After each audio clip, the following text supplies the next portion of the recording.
Hello, everybody. I'm happy to be back with another Young Indian, part of the Voice of the Young series. Right now, we have with us Astha Agraal. Let's listen to her. Over to you, Astha.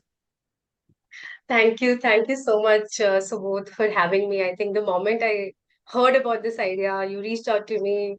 I think it was very exciting and very intriguing to me in the very beginning because I think as we were also chatting and as you have shared, right, like young people don't have enough spaces, or I think and spaces are just sort of starting shortening as well. So I think really exciting to be here.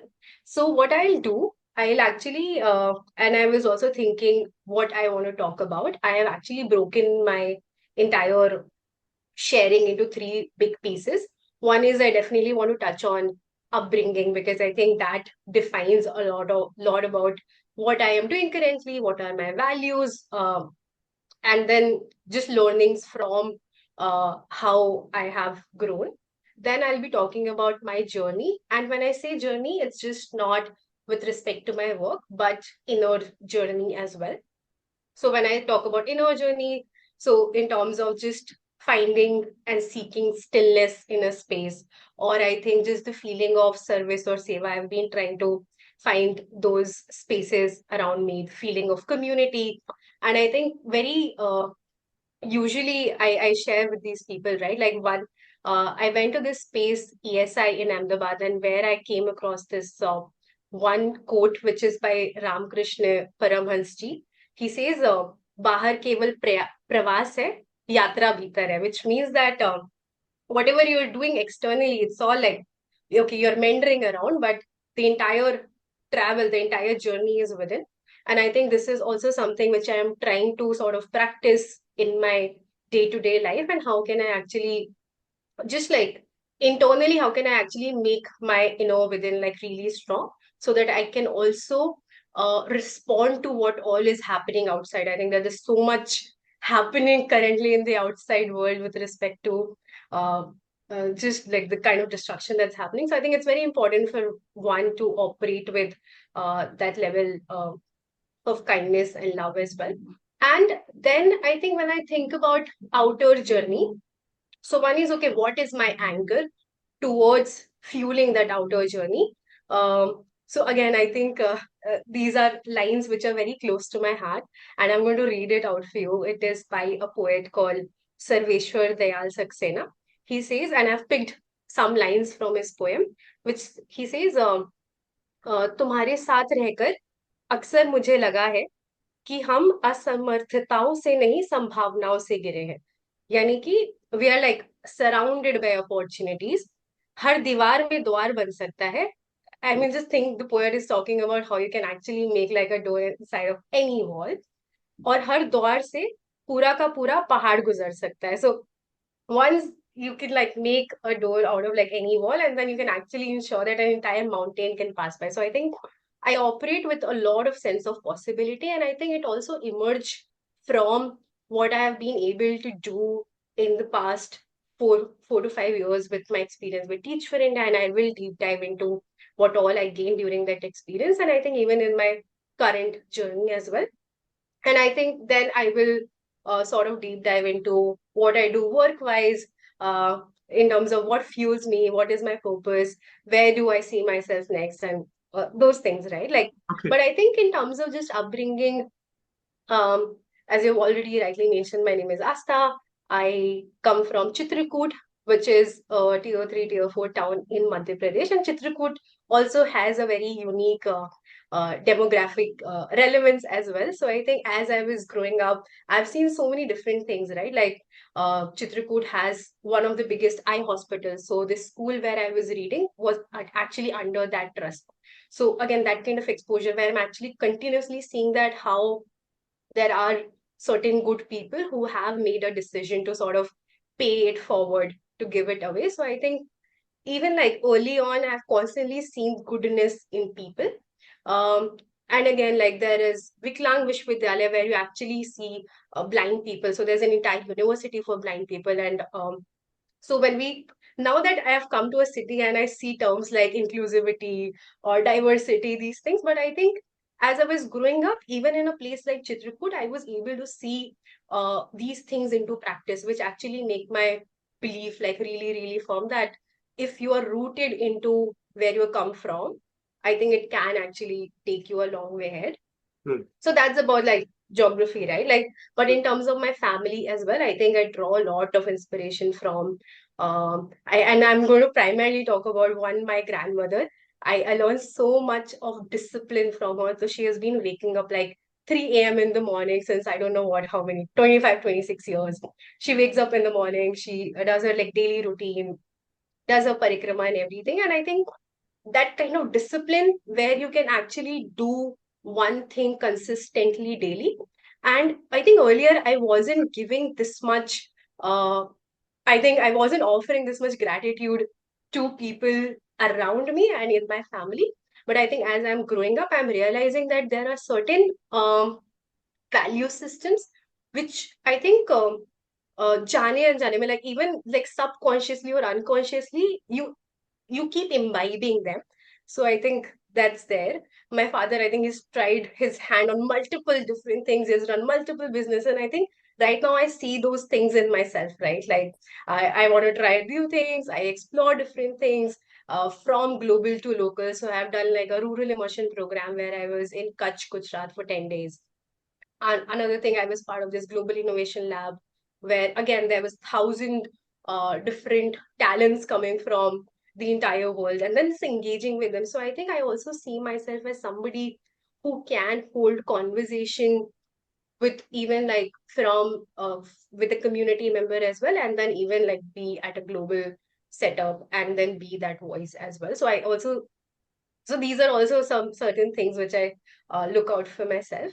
And I think, and again, like, and I think it would be, it would be an injustice to not talk about my mother, right? So she's been a housewife, and I think I've always seen her just like just doing household chores and everything. But when I was moving out of my house to pursue my undergraduation in Delhi, I think she really held that charge. Like she stood by me. She's like, okay, then and there, I was able to see that courage in her. Like suddenly, a woman who has not moved out, like was not traveled alone, was there with me all through my admissions. She's traveled to Delhi alone by herself when I fell sick. So I think, and that level of courage, that level of showing up, I think right now I'm able to see those things even in my work and in personal life. So I just wanted to, even I think for the audience or the viewers who are listening right now, I think uh, sometimes it's very important for us to pause, reflect,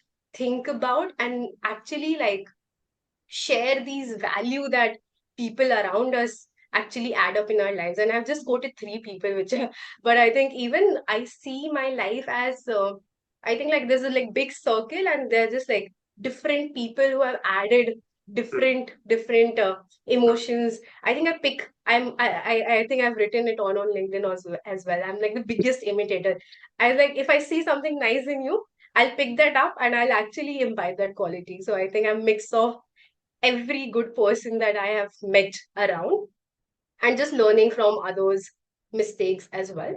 Um, in terms of, so that's what I'm also trying to practice in terms of my inner journey. When we talk about mind body connection, when we talk about health in all kinds, physical health, mental health, spiritual health, physiological health. I think right now in these times we have seen a COVID, a pandemic like situation, right? And we have seen how important it is to take care of one's health, because until and unless we are not doing that, at the end, like there is no end to it, right? So I think, and I think that's how I've been able to build discipline in my life as well, where okay, I ensure that I'm waking up daily at a certain time. I'm showing up to my physical health, which then is correlated to my mental health as well. So I think earlier I didn't used to believe in that, right? Like I would say, कि, अच्छा क्या हो जाएगा? But right now I know कि if I'm like having like a good workout, it will actually ensure that my mental health is also doing better. So I think again, maybe like a call out for viewers that if you are if you have been thinking to start like a gym routine, or if you want to go for a run, if you want to do yoga, like pick whatever suits you. I will never say that, okay, do this because it has worked for me. But I will always say that pick whatever works for your body, whatever works for your mind. So I think again, like I just want to share this as a message for our young viewers or whoever is watching. I think next I will definitely want to speak about, now that I've just built a whole lot of premise about where I come from, how my values look like, what do I value. So I think in terms of just, I mean, when I came to Delhi, that was like the first time as a girl, I think just trying to create that space for myself in a big metro city.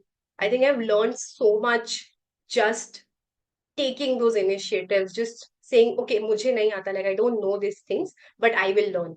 So I think what has worked really well out for me again is having like a learner mindset, having like a growth mindset, where you're constantly saying, okay, what do I do about it? Okay, this has gone wrong, but what can I do differently next? How can I be a better person next day? And I know it might sound like, okay, so she's only talking about what, like she's the perfect person or an ideal person. I think that's definitely not true. I've made like my share of mistakes as well. But I think what I like, I think where my USP lies is that I don't stop.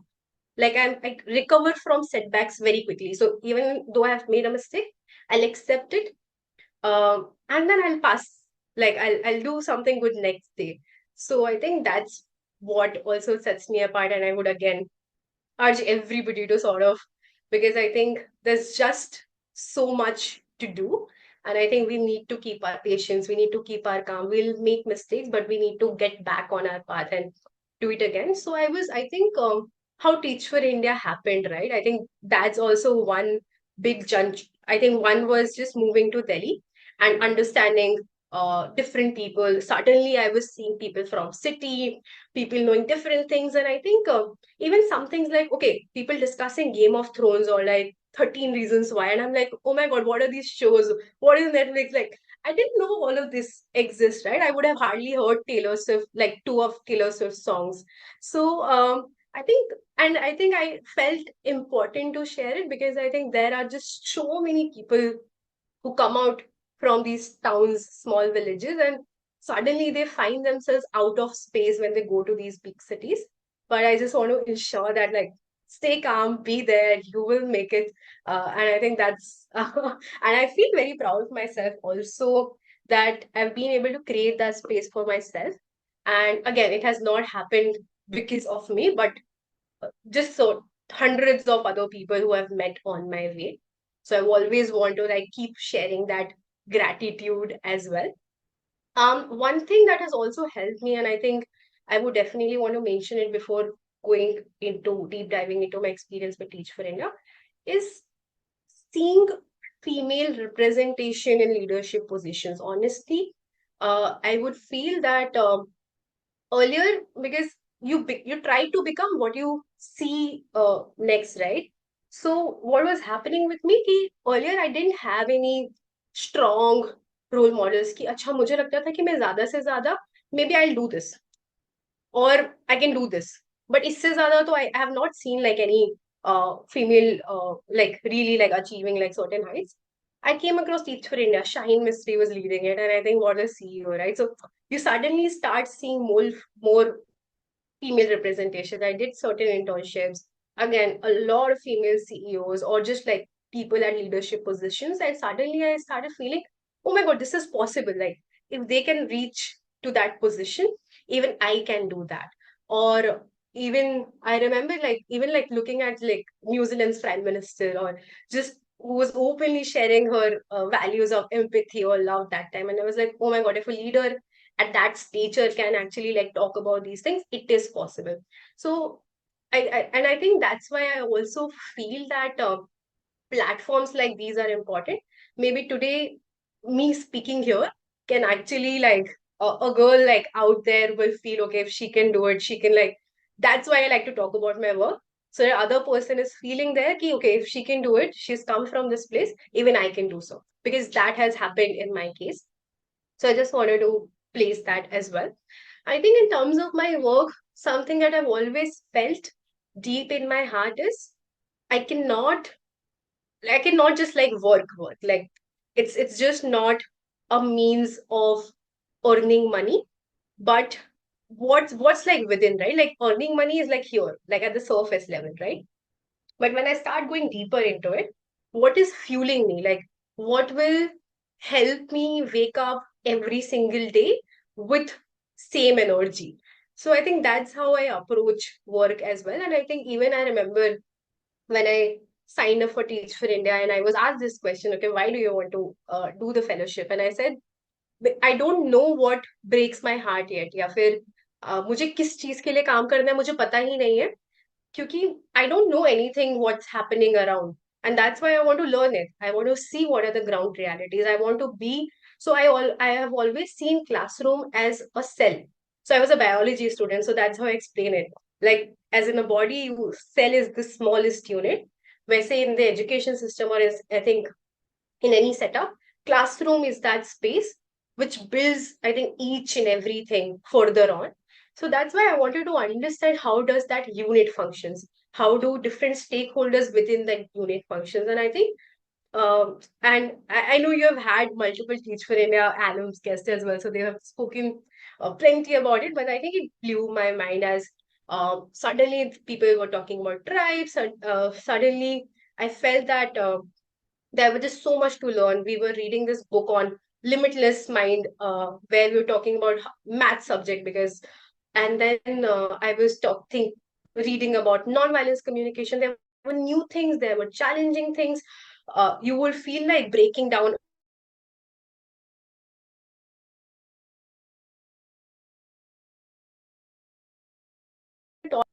I I went in with very basic understanding in the fellowship, and what I realized is how development is not cannot happen in silos. I cannot say that I will solve for education, I will solve for learning outcomes, and everything will change in life of this kid. There was just so much, right? I joined fellowship during COVID, and we were given this task that get everybody online on a Zoom class. I said, okay. I'll start calling parents that, oh, we are doing this Zoom class, why don't you come?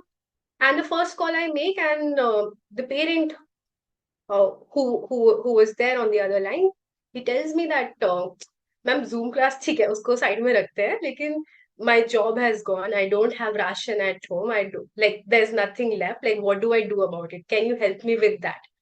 And I think that changed, like I still remember it, like I still remember his voice, and I think that shifted something in me. I was like, I cannot think about learning, I cannot talk about learning until and unless this family is fully fed. um, that happened. We ensure that kids now have tabs. Then acha tab mil gaya. Now we have to ensure that internet recharges are happening. We did that also. Then when classes started happening, again, शोर आ रहा है बहुत ज्यादा. Like when I'm doing classes, you can hear like lot of noises from kids' houses, and I'm like at least for an hour they can maybe keep quiet because the class is happening.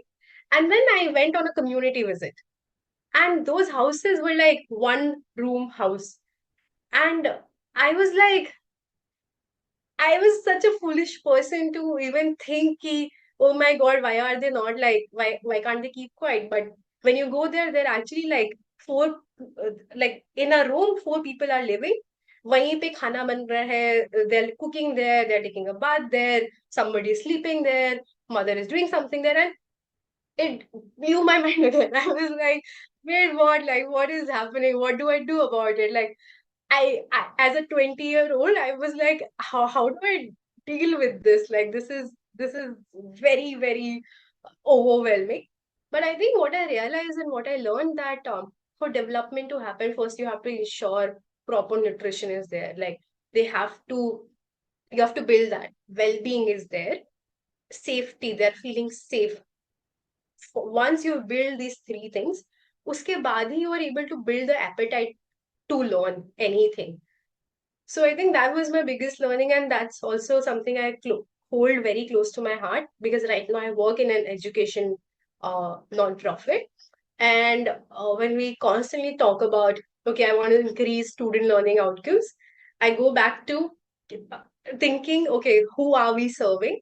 Why do we need to serve them? I mean, what's the need, right? And then what's the best way to do it? Because I think I definitely have my differences also in terms how we function in different organizations. Even with Teach for India, I had my differences saying, okay, we are there with a kid till 10th standard, but major dropouts happen after 10th. What are we doing about that? You've actually handholded a kid for 10 years, and at the like peak stage, you are leaving them there. Yeah. So I've had those very fundamental differences. Even let's say when we talk about teacher training, Yeah. the amount of Wait, time Astha, we wait are, one second.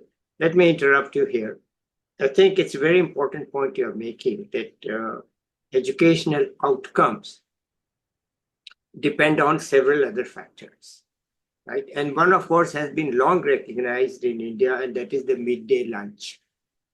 yeah, The midday meal is critical because the parents actually don't have enough money to feed all the children at home, right? yeah, And in some places, they actually, give breakfast because the kids are actually coming from quite a distance. And some of them are walking. They cannot yeah, last even till lunchtime. So you have to give the nutrition and the Akshay Patra and all, this is also well recognized now. If you want learning outcomes, you have to have the meals. And even in the US, it is now very clear, like in COVID times when they shut schools, after a yeah, couple of weeks, then people realize, what's happening to those students. yeah, Because they now, as you said, the father said, ki, hamari to tankha bhi chali gayi hai. So here too, the income issues came up. And so actually the schools restarted midday lunch, not in the school, obviously, because you can't bring them together, but yeah, availability. Just drive past the school or go past the school and pick up your midday meal. So yeah, midday meal is one of India's successful interventions in this definitely. scenario. And I'm not sure whether all states have implemented it, but certainly we know the successes in certain states that midday meal is absolutely critical to Yeah, give, and food. And so I just wanted to add to your point that look, when you want to teach, uh, you actually don't teach a subject, you teach yeah, students, right? What I yeah. say is that in college we Yes. teach a subject, in school we teach the Hmm. student, right? And when Yeah. you teach the student, I don't teach students, I teach college. Okay, I used to teach college. Hmm. But when you teach students, then you have to see the person. And actually, even Yeah. first year undergraduates, you can't treat them as people, you have to treat them as students because they all have issues and so on. So, the mental issues come up, various issues come up. Yeah. So I think your point is very valid that learning outcomes don't just depend upon the curriculum at all. They depend upon treating the student as a human being and seeing what the circumstances Yeah. are, what's going on. And so I think it's a very important point. I didn't want to sort of come in the way, Yeah. but it jibes very well with Thank me you. that you need to Yeah. really think, whom are you teaching? Definitely. Like we have to empathize with everybody, right? Like where are they coming from? If somebody is not able to, once I remember there was this PTM was happening in all the Delhi schools, and one of the parents who I was working with couldn't show up to the PTM. And when I called them, they were like, and the father was a rickshaw puller, and the mother picked up the phone and she was like, "Hamara rickshaw, like somebody has stolen our rickshaw, and we have just come to the police station." Like before, and it can happen in every situation. But I think what's important is to not just react to the situation, but also just take a pause, understand where the other person is coming from, and then maybe respond and see what you can do together. Because I Yeah, always say that it's not me versus you. It's not even like with NGOs coming into picture, it's not NGO versus the government. It's how we can better support the systems. So at the end of it, the student get the benefit. At the end of yeah, it, the children get the benefit. It yeah, all ends there. We have to just think about what our children need. And I think as we start giving those answers, we'll get it right. I think unless you remove children from the picture, you remove the end beneficiary from the table, Hmm. it's not going to work. Like I think as corporates, may people talk about user centricity a lot. I think even in non-profits, we need to do it even further. I know we do it already, Hmm. but I think even further that, because I think we sometimes, amidst running programs, just like completing the project, Hmm. sometimes you forget that at the end, I mean, beneficiary, when you call them beneficiary, they're actually just like a human being as much as you are. And then you have to treat them the same way, Hmm. with respect. So I think even this entire concept of, and I should definitely quote them. I was once hearing Anshuji, who's the Goonch founder, and I think I was attending one of his chopals, and he says, keep very like conveniently we have said that I am giving you and you are the receiver. Like we have established this relationship of a giver and a receiver. But I think it's not true, right? Uh, so I think we need to just spin the narrative a little bit as well, where you say, okay, uh, I have gained something. I have been able to complete my education because so many things in the universe had to work in certain way that I was able to do that. But how can I pay it forward? It has to come from that space, not from a superiority or like I will save you from that space. So I think that might shift multiple things for us. So I think yeah, I mean, and these things actually, when I think about my purpose, right, like I think about just the last child in the room. Like it if you give me like two children, one is already at like a 70 percentage, and I think again for projects it's easier कि अब 70 को you even थोड़ा सा भी आप उन पे you give them a little bit of input, they can go to 90 very easily. But my interest is always at the kid who is like as a 30 or a 40. And if even like if they're able to do like a 50 or a 60 percentage, I'm very happy with that. I'm like, you have actually saved, like the kid is now able to see that potential which was there in them. So I think that is very important that we actually see, because we actually design programs for majority when NGOs actually came into existence to serve for the last child in the room. So I think what you also said in the beginning, right, we have to think about the first principle. So I think like principally why NGOs actually came into this entire ecosystem. I think we need to sort of revisit that and see ki, are we reaching out to the last child or are we taking the easy way out? So I think that's very important in my head. Um, so one is this, right? And another is as I worked as a fellow, I was on the field for 2 years, doing community visits, meeting with parents. I worked two different projects, and I think one was with mothers also. So because we were doing all of this in COVID, and we gave access to tabs and digital assets to our children, mothers were like, ki, now children weren't respecting the mother because and they would just like let them be ki, you don't know how to operate this phone, let me use it. So mothers were like, okay, what do I do with this situation? I don't know how to use WhatsApp, I don't know what to do with them.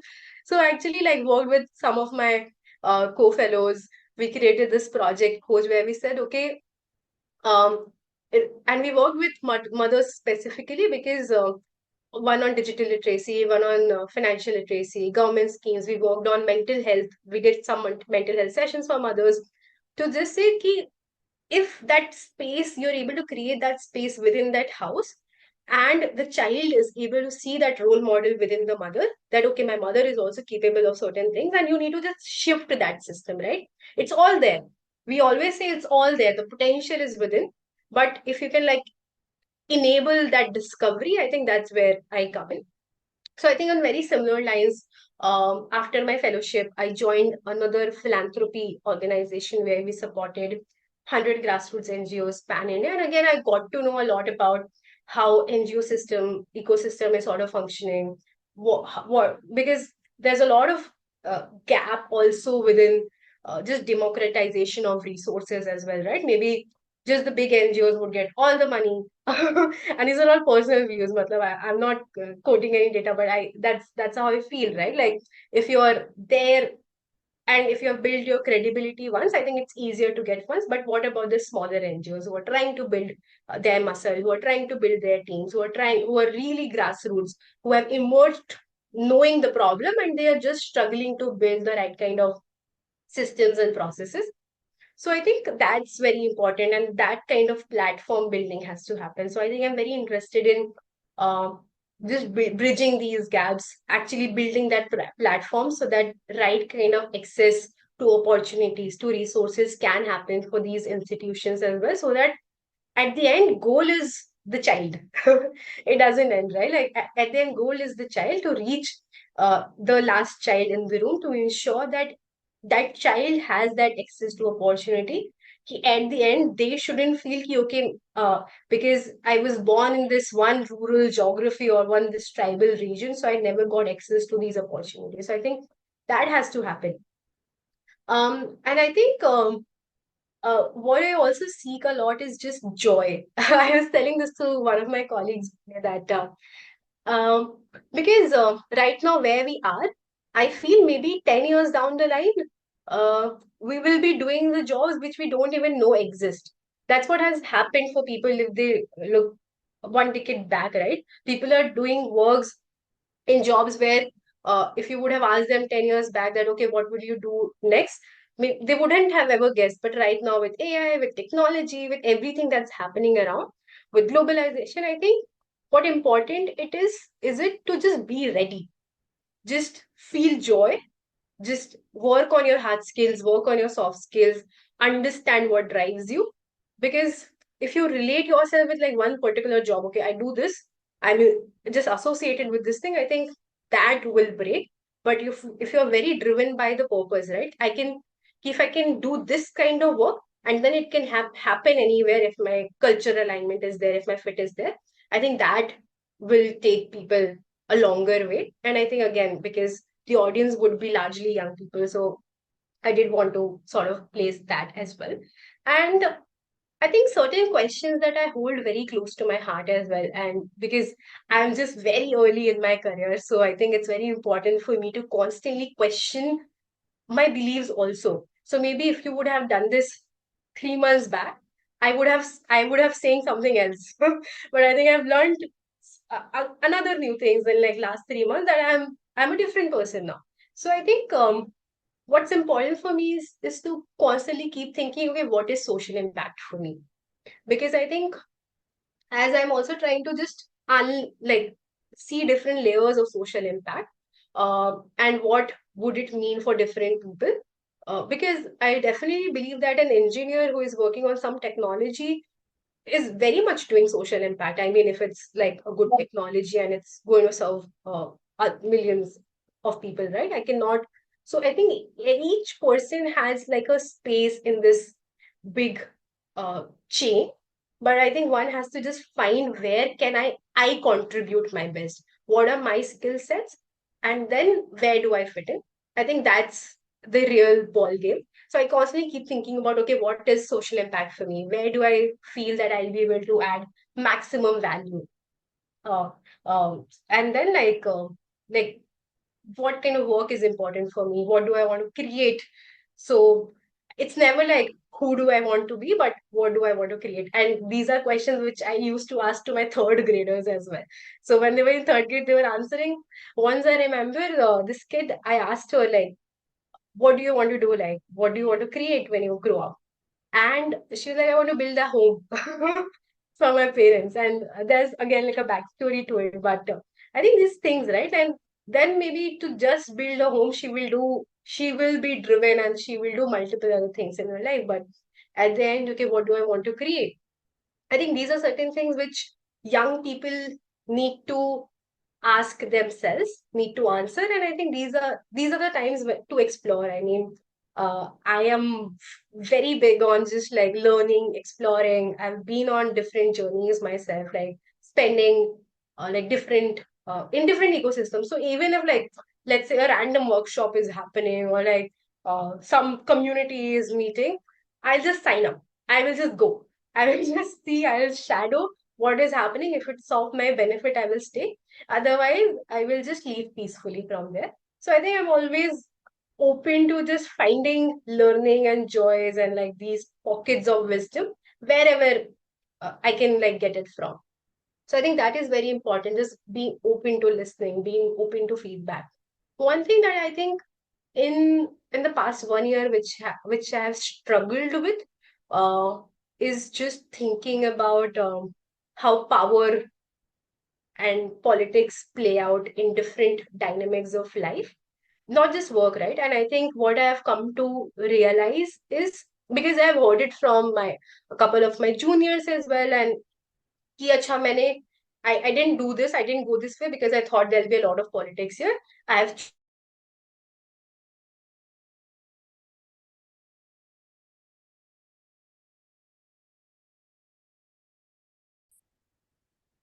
I had paused the recording because there was a video glitch. Anyway, Astha is back now, so please continue, Astha. Hey, sure, thank you. So I think something that I've been struggling, I struggled in the past was just understanding the power dynamics in an ecosystem. And I think what I've come to realization is, if two humans exist in one place, politics will happen because the survival complex does come into play. One person will try to uh, hold that power that, okay, I'm superior. So I think what has helped me is just and first acknowledging and accepting that it is going to happen. And what has helped me is to just realize, okay, what can I do in this situation? What is there in the locus of my control? Could I have done something differently? If not, then I'll just like quickly walk away from that space. If I would have done, maybe I'll accept, maybe I'll change some things in myself. So I think, because again, young people are listening, and as you also step into different facets of your career, of your life. You would do masters, or you would go for PhD, or you would join a corporate job, you'll join an NGO, whatever you do, you're going to face politics. I mean, I've heard it from my juniors in the past that I didn't go this route because I thought बहुत ऐसे लोग मिलेंगे, but I've now here also it's happening, and I'm like, it's going to happen. Like, accept it. Like, take your time, accept it, and then see what you can do about it. Can you just like try pausing the entire chaos that's happening and just stick to your purpose? Just stick to like just think straight. So I think that's very important, as there's a lot of conversation around about Gen Z and how Gen Z is not able to sort of cope up to the current workplace. They're not open. They just like, so I think even one thing, I mean, again, I can feel from like from the previous generation as well, as there has been a generation gap. But I think something, again, I'll come down to very core values of empathy and just being kind, because there's a generation, and every time when we also think about designing programs, right? Like when we think about designing programs for children who are going to come, I will always pause my colleagues to say, okay, this is the generation which has gone through a pandemic. This is the generation which is seeing so much violence around, which is seeing war happening, and we just need to take this, just give them some benefit of doubt when they're talking about well-being. Maybe, so I think that has to happen, like, and from both the spaces, right? Even the current generation has to also maybe take certain things seriously and show up to workplace as is. But I think from both ends, I think there has to some work has to happen. But I think at the end, what I've learned, as I also close, I've been like talking like for a while, but I think as I also close, I would just want to close with three of my biggest learnings which I've had. One is just trust building. I mean, whatever you do, I've realized that your program will happen. Like whatever your agenda is will happen. But it's very important to build that trust, give that time, right? Like that relationship building has to happen so that the other person can actually rely on you. That has to happen. And if trust is not there between two people or like in a setup, it's very hard to function. It will break down, it will collapse. So I think trust building, relationship building, is very, very important when you work with people, when you work for people, when you create for people. So I think that's very important. Second is, and I think something that I've come across very recently is just surrendering. It rings a bell in my ears whenever I hear the word surrender, because I feel whenever like you're feeling overwhelmed, or you're feeling that okay, everything is going wrong, okay, what do I do about it, I don't know why is it happening with me only. uh, you just need to surrender to that situation. Like, it will pass, you just need to like calm down, and it will happen, I think. And third thing, and I might sound like very I don't know, like, so recently I've just come up with this thing that so I'm 25 right now, and I'll definitely go for masters. So I'll do like my masters for 2 years, and rest, like I have this big life with me where we're just going to work. Like, what else I'm going to do? So there's just so much time that I have with me. So I just need to like calm it down. So I have my plans. Like, I want to take like a 6 month sabbatical, maybe go to different grassroots organization. I have a list of organizations to visit. Maybe just stay there, volunteer there in different locations in Himachal Pradesh, Rajasthan. But it will happen because we next what 25-30 years, I have all these years to do all of this for me. So I think all we really need to just like, and I won't say take it slow, because I know the hustle culture is also there, and even I am there. Like, I want like quick successes, like quick wins. But when I say take it slow, it means that don't burn yourself down कि अच्छा अभी होना चाहिए, अभी क्यों नहीं हुआ. I think things do fall into place. We need to like be kind to ourselves as well, and like show patience, and it all does fall into place. So yeah, I hope I don't sound so much like Osho and I'm just giving like life lessons, and people will be thinking, what does she know? But yeah, that's me, Asta. Thank you so much, everybody, for listening. Well, thank you, Astha. It is a pleasure to listen to you. Honestly, uh, this, as you know, this channel is exploratory and new, and you have just provided me with proof that it was a good idea to start it. Because Yeah. the way you have spoken, you have passionate and personal both. You're talking about yourself, you're talking about your passions, you are talking freely, you have a lot to say. And I'm glad we have an opportunity for you to say these things, because whether we agree or disagree with you is not important. It's the right to speak that's important. That is the right. Okay. So let me say thank you for being here. And it's Thank you. always, I do want to talk to you offline. But let's end this here today. And I'll be back with another young person or an expert soon. Till then, bye, everybody. Okay, Bye, bye. everyone. Thank you for having me.